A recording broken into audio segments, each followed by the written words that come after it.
Well, hello there. Welcome back. Thanks for watching my Kaldheim spoilers. We're looking at the Battle for Bretagard now, a new 3 CMC Selesnya enchantment saga.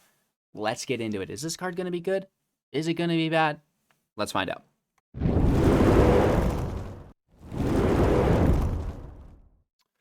So, let's move my mic so you can see the confusion on my face. This is a new saga for 3 mana within Selesnya colors. That gets my attention. However, it's a little awkward, but I maybe think that it could be useful somehow and potentially being abused, without me really seeing it. So let's break down the card and then we're going to talk about my thoughts and opinions. It's a 3 CMC enchantment saga. Obviously, when it enters play, it triggers, and then on each of our following upkeeps until it sacrifices itself. First up, create a 1/1 white human warrior creature token. Next up, create a 1/1 green elf warrior creature token. Very underwhelming so far. Finally, choose any number of artifact tokens and or creature tokens you control with different names for each of them. Create a token that's a copy of it. So it's this last key phrase here that is hard to figure out.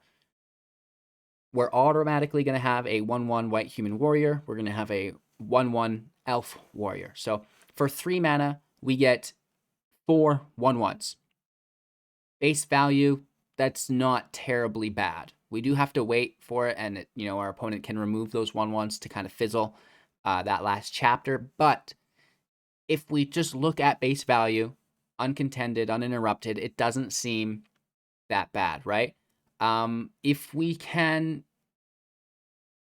diversify the tokens that we have in play, they need to obviously have different names, being unique. We can get a little bit weird with it, right?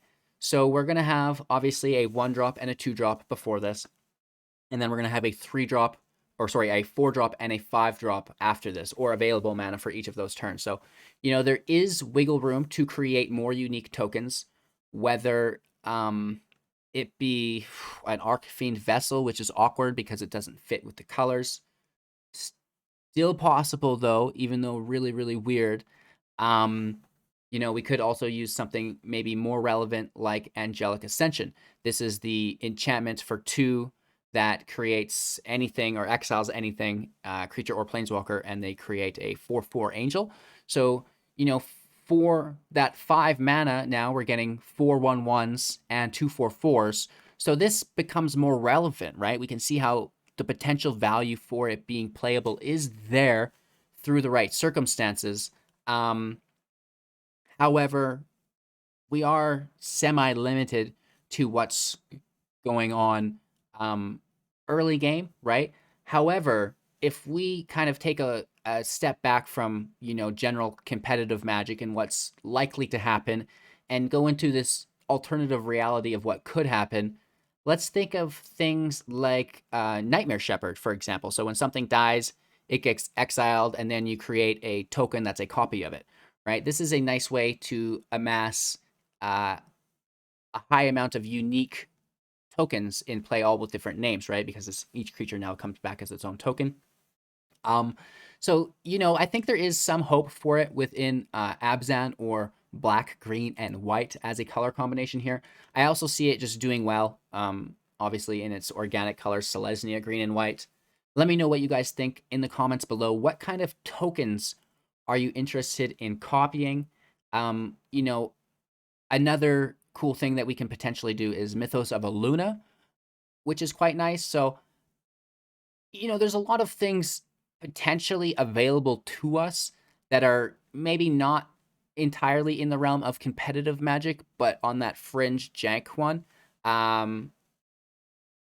So, I think the best play is probably the Angelic Ascension 4/4 Angel for 2 that can now double up. That's pretty good. Everything else is kind of a stretch, in my opinion, honestly.